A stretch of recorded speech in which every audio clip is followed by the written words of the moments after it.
mobility session then. Starting off at the edge of the mat, feet shoulder distance apart. We're coming down into our goblin squat. So arms are going to come out in front. You're going to keep the chest as lifted as possible and start to lower down. You want the heels to come up as you lower down so you can stay nice and tall. If you need your hands on the way down, that's absolutely fine. You're going to bring one hand to the mat, brace the elbow into the thigh, and then take the other hand to the sky. And this is Sparrow. She likes to appear on video, so she's come to say hello. And then release and repeat on the other side. So you're bracing the elbow into the thigh, taking the other hand to the ceiling and twisting to open. And come back down. Now from there, I'm going to practice coming to standing. And if you need your hands, you need your hands. Ideally, we want to be in a position where we can get upright and we can come up. But if you need your hands, bring your hands down in front of you, straighten the legs, and then come up. Yeah, so we can sink down again. All the way down.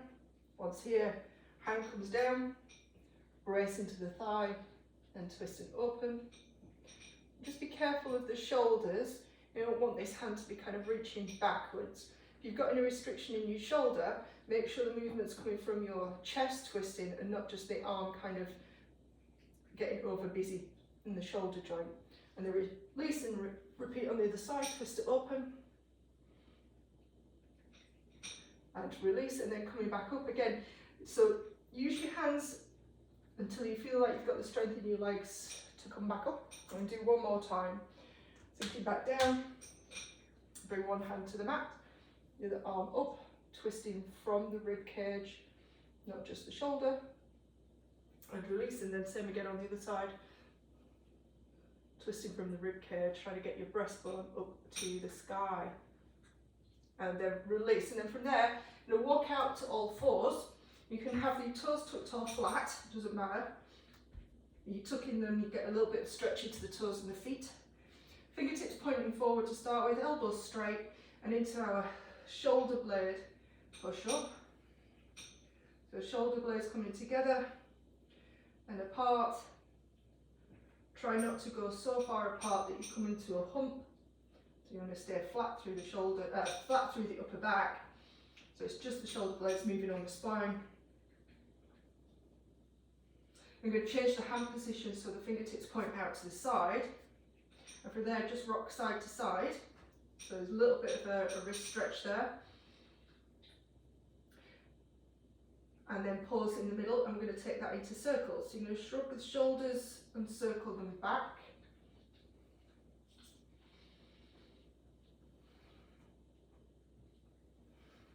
And then reverse the circles and shrug them forwards. Or vice versa, or a bit of both. You just want your shoulder blades moving. It doesn't have to be this perfect clear-cut movement.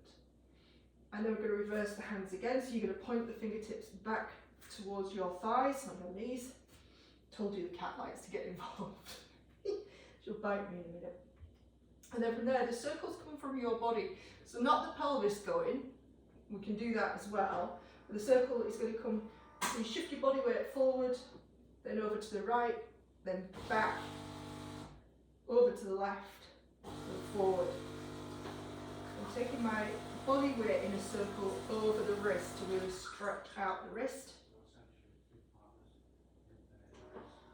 And then I'm going to reverse the circle. When you're doing this, careful not to let your shoulders creep up to your neck, so you keep that space between your ear and your shoulder. And nice and gentle. See if you can straighten your thumb. Your thumb will want to bend and kind of collapse inwards. See if you can straighten it. And then release. And if you need to do the opposite of that, just to let your wrists relax a little bit, you can bring the backs of the hands together, the fingers and the thumb, and keeping the backs of the hands together. You press the elbows down slightly. It's only a small movement, but don't let the backs of the hands separate. So it's just a wrist relief stretch. And then coming out of that, give wrist a little bit of a roll if they need it. So threading the needle then, you come back to all fours.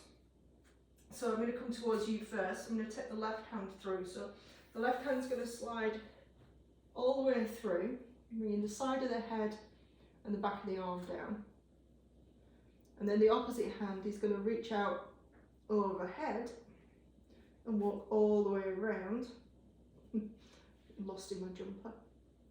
Use the bottom hand or the bottom forearm to push you round a little bit more. And the idea is, again, we're trying to rotate through the rib cage, trying to get the armpit towards the sky.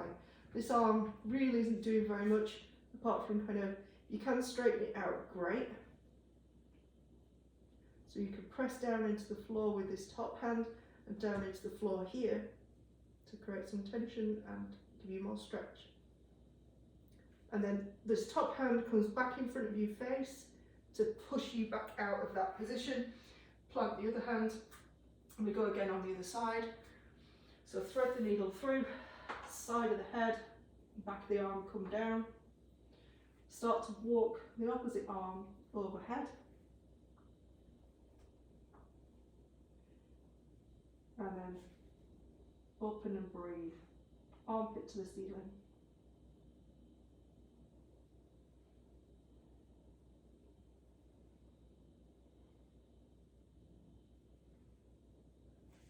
Top hand comes back in front of the face to push you out of that position. And then we're coming to 90-90 position. Hairs in my mouth.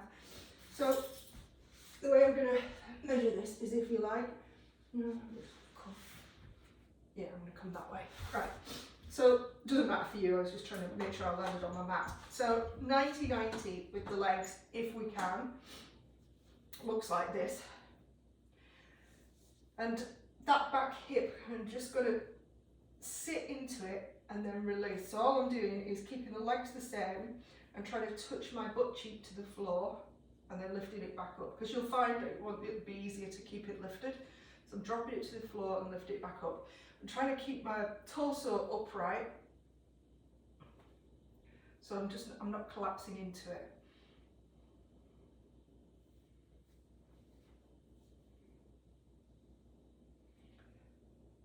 And then release it, and I'm going to switch to the other side. You'll have one side like I do that's easier than the other, which is fine. If it's too tricky to stay upright, you can bend legs in a little bit, which makes it a little bit easier, but otherwise it's the same. I'm trying to sit that back hip down.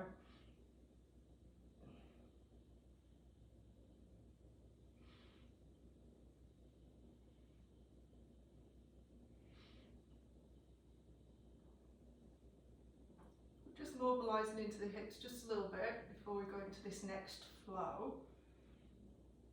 So I'm going to combine this movement with the extension. So I'm going to come down onto your front, because it's probably easier to set up from cobra position.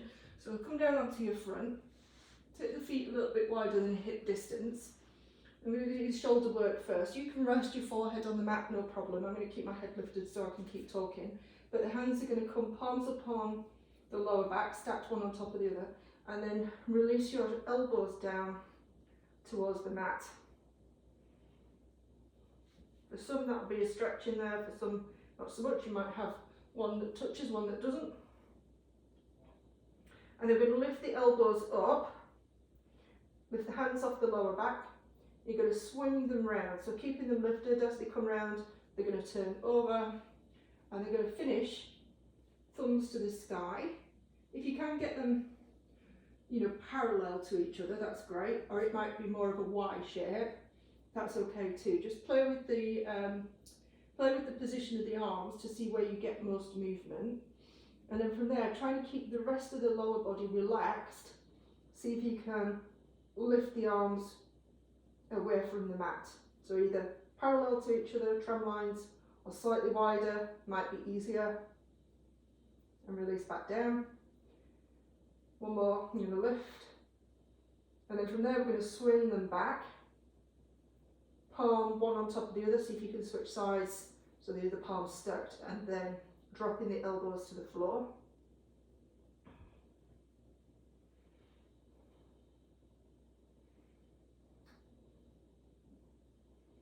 And we go again, lifting the elbows up, swimming the arms around, out overhead.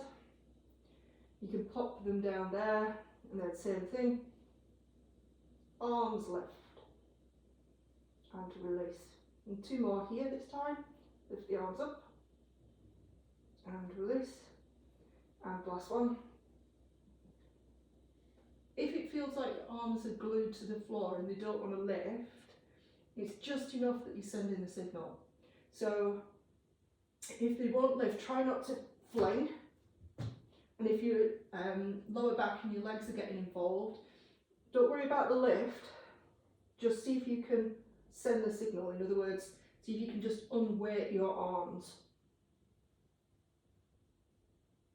And you'll still start to develop the strength, and eventually the lift will come. Otherwise, I'm trying to lift here. I am reaching long, but I'm not letting the shoulders creep up and compress my neck, so I've still got space at my neck, and I'm lifting and lowering. On this next one, I'm going to lift and hold. I'm going to swing them back around, back onto the lower back, and then shoulders, oh sorry, not shoulders, what are they? Elbows towards the mat.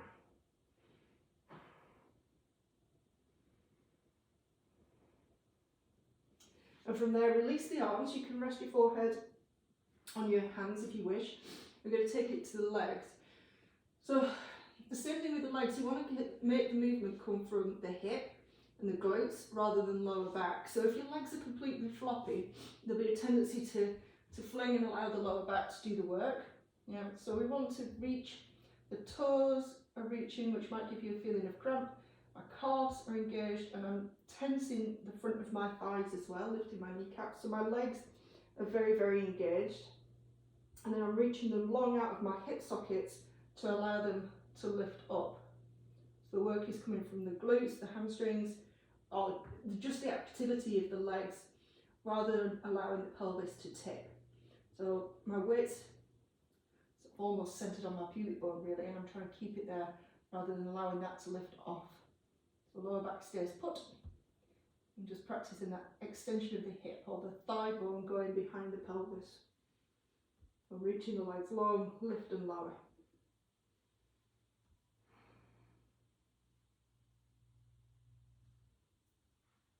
One more, and release.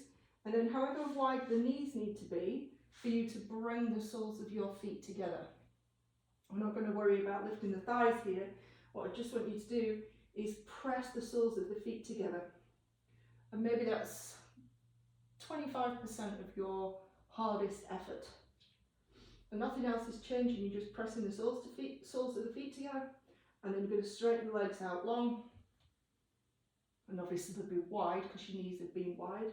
And then same again, you're going to bring the soles of the feet together by bending the knees. See if you can hug your heels close to your bottom by using your hamstrings. So in other words, bend your knees as much as you can. Squeeze the soles of the feet together. Feel the glutes engaged. Do some work in the hips. Make sure the pubic bone stays down. And then straighten the legs back out. Again, bend them in. Heels as close to your bottom as you can. Keep pulling the heels to your bottom. Squeeze the soles of the feet together. Pull the heels in. Squeeze, pull, squeeze, pull. And release. One more time. Bend in. Squeeze the soles of the feet together. Pull the heels towards your bottom. Squeeze and pull, squeeze and pull, squeeze and pull. And then release back down. And then we're going to take the legs narrower, so about hip distance, something like that, doesn't need to be much. And you kind of mini cobra, so bring your hands to either side, in front of your shoulders, I would imagine. You'll feel where you need to kind of put your arms to be able to press properly. So we're going to lift the chest slightly. You're going to bring the right leg, I'll go right leg over the left, bending. You're going to use the arms to push you back up into that 90-90 position. And then complete the movement by twisting towards the back leg. And you can have your hands on your leg if you wish, or you can kickstand the hand behind you. You want to stay upright. And then coming back down, the hands come back around all the way, shoulder distance, so that you can roll back through flat. Wherever your hands are more comfortable to be able to push you. Actually, I'm working it out now. Your hands kind of need to be under your shoulders. So roll, take the left leg over the right,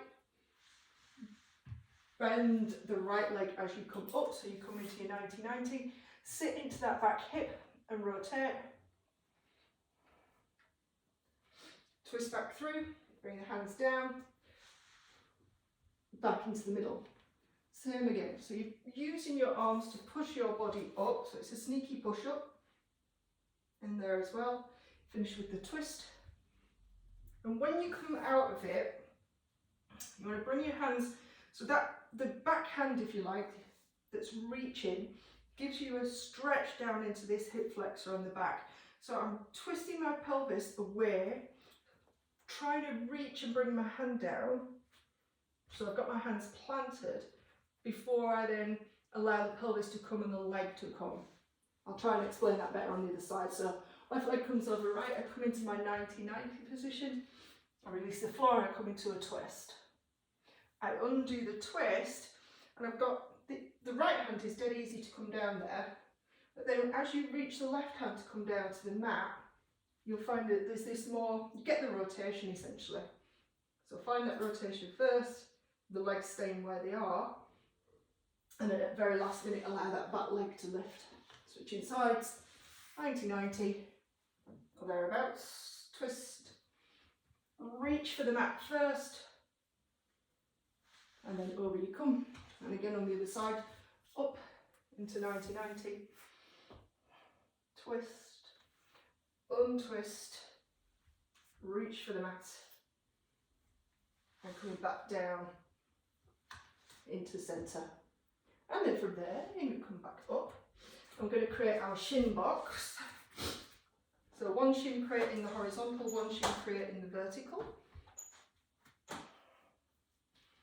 Whichever one is your front shin, the one that you're overlooking, if you like, that's the same hand comes down next to you. So you need to leave some space between your elbow and your hip.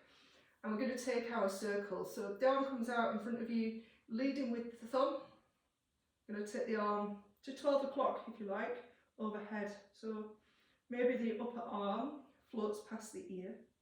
As the arm gets here, you're going to twist to open the chest and keep going. So now the arm's at 3 o'clock or 9 o'clock, depending on your viewpoint. 9 o'clock, 8 o'clock, 7 o'clock, 6 o'clock, comes past the hip, comes all the way forward, and then we're going to thread the needle. This time you're going palm down, so the palm is down facing the floor, thread it all the way through, so you're rotating down towards the floor. Once the arm is all the way through, palm down, lean away from your stretching fingers. Breathe here. See if you can sink into it a little bit more. Lots of space between your shoulder and your ears. Unravel, and then we'll reverse the circle. So leading with the little finger this time. It comes down past 6 o'clock and it goes 7, 8, turns over. So now you're leading with the thumb. And again, it's less about what the arm's doing and more about your ability to twist from the ribcage and open.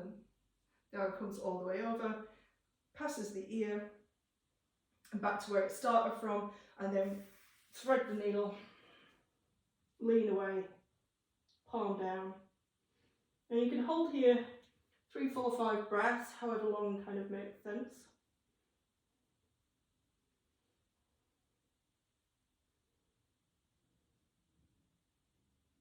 And then slowly release out of that, and then switching sides. And if you can switch sides without the help of your arms, even better.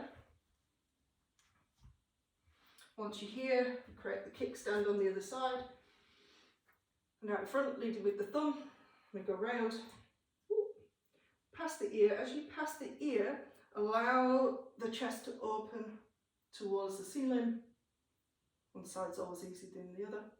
Hand comes back around all the way to where it started from, and then palm down, thread the needle through, reach the arm on the hand, walk it away, and then lean away from your reaching fingers. Neck again should be free.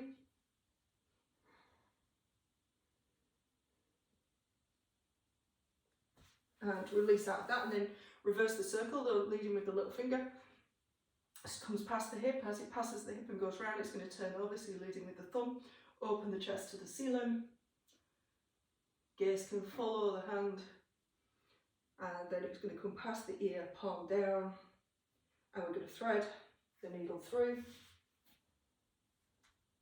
Allow the body to rotate, leaning away from those fingers, your fingers, and breathe.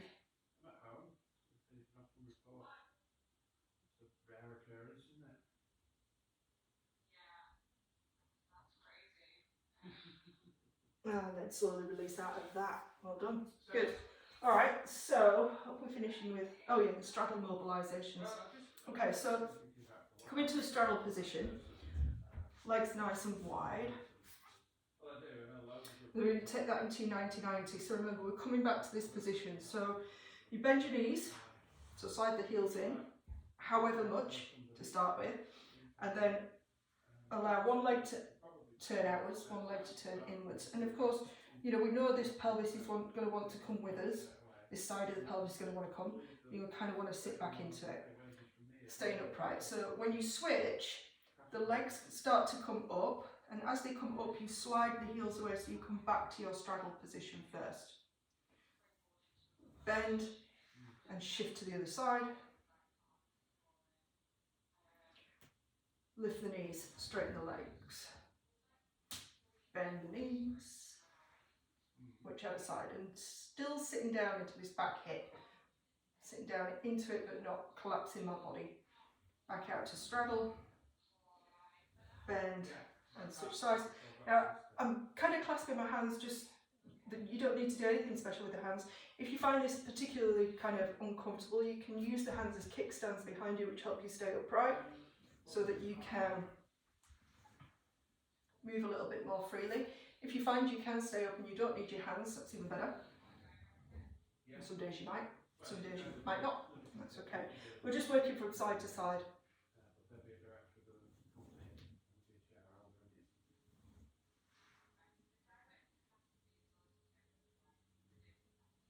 And back to your straddle position. And then we're going to come into cross-legged position.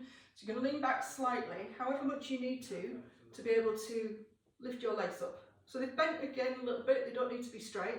A little bend in the knee to lift your legs up so that you can control them in, cross the legs, and then as if we said Superman, Superwoman sign on your t-shirt, when you lean forward, you're trying to take that forward as opposed to down. So I'm not collapsing my chest down, I'm keeping my chest lifted and towards the camera. And then I'm going to lean back, I'm going to lift my feet up, and I'm going to take them back out with control to that straddle position, and then same thing, leading chest forward to hinge and back. You can flex your feet as well, actually. I mean, that kind of another cheat to bend the feet. Lift them up, see if you can remember to cross them the opposite way. And keeping the chest lifted, you hinge forward. You can reach the arms by all means, but as long as the chest stays up, you don't want to be collapsing through the chest. And you're going to take them back out,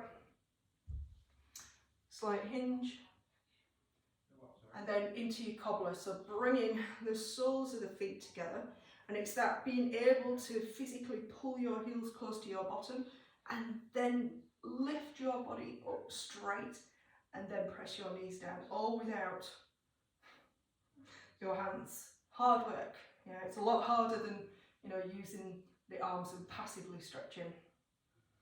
If you find that you can't get there and stay upright and you're kind of collapsing backwards, then by all means use the feet, or the hands on the feet, to lift you up tall first. So find the position first and then maintain it as you let go. There'll be a little bit of a collapse, that's okay.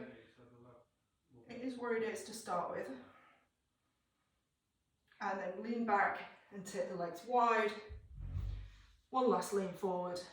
And then you can bring the legs in and just give them a windscreen wiper, or in, out, in, out. Just give them a wiggle. Give everything a wiggle. And breathe a sigh of relief. That should do us there. What's that? 25 minutes precisely.